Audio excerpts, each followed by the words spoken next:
Salut à toutes et à tous, je suis Philippe et bienvenue sur la chaîne Cut. Nous sommes en plein mois de juillet et certains d'entre vous vont sûrement pas tarder à partir en vacances. Et vu que vous êtes tous des accros du montage et de Final Cut, vous allez sûrement emmener votre MacBook avec vous pour continuer à travailler entre deux apéros. Si vous travaillez à la maison, vous travaillez peut-être avec une station de bureau type un iMac, un Mac Pro ou un Mac Mini et vous souhaitez transférer votre bibliothèque sur votre MacBook. Et c'est ce que nous allons voir dans ce tuto. Alors, j'avais déjà montré comment faire une bibliothèque de proxy dans mon tuto sur les proxys, que je vous invite à aller voir si ce n'est pas déjà fait. Et aujourd'hui, nous allons voir si le stockage n'est absolument pas un problème pour vous. Vous ne souhaitez pas forcément emmener des proxys, mais emmener vraiment tous vos rushs avec vous. Nous allons voir comment on fait cela. J'en avais parlé dans mon tuto sur l'organisation. Je préfère avoir mes données sur des disques externes, ainsi que leur backup, bien entendu. Et donc là, ce que nous allons voir, c'est pour faire une bibliothèque pour partir en déplacement, il faut évidemment emmener vos rushs avec vous.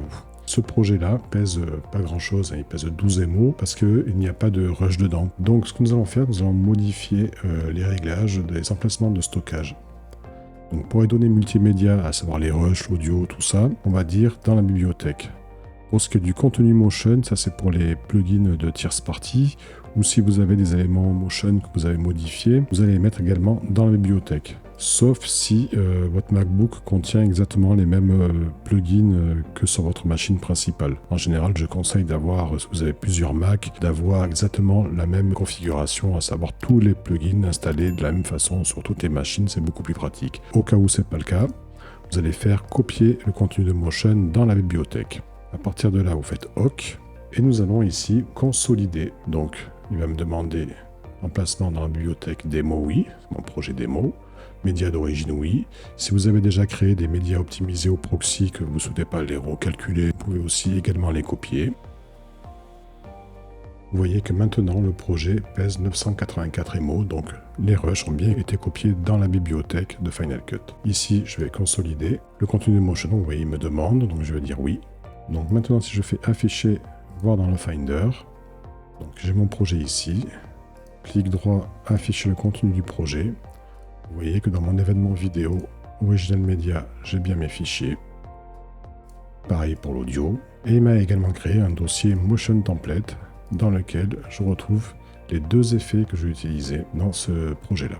Voilà. Avant de déplacer mon projet, je vais évidemment retourner dans Final Cut. Et lorsque vous déplacez un projet vers un autre disque dur, il faut avant penser à quitter Final Cut. Ne déplacez pas un projet lorsque celui-ci est ouvert dans Final Cut. Donc maintenant que votre bibliothèque contient tous vos éléments, vous pouvez la copier sur n'importe quel disque. Vous pouvez également brancher votre MacBook en Ethernet chez vous et le copier directement sur le MacBook. Ça sera tout pour aujourd'hui. Pour aider la chaîne, pensez à mettre un petit pouce bleu, à vous abonner et à activer la cloche pour ne pas rater les prochaines vidéos. Pour ceux qui sont déjà en vacances, bonnes vacances. Et pour ceux qui vont partir, je vous souhaite de bonnes vacances également. Et on se retrouve très bientôt pour un nouveau tuto.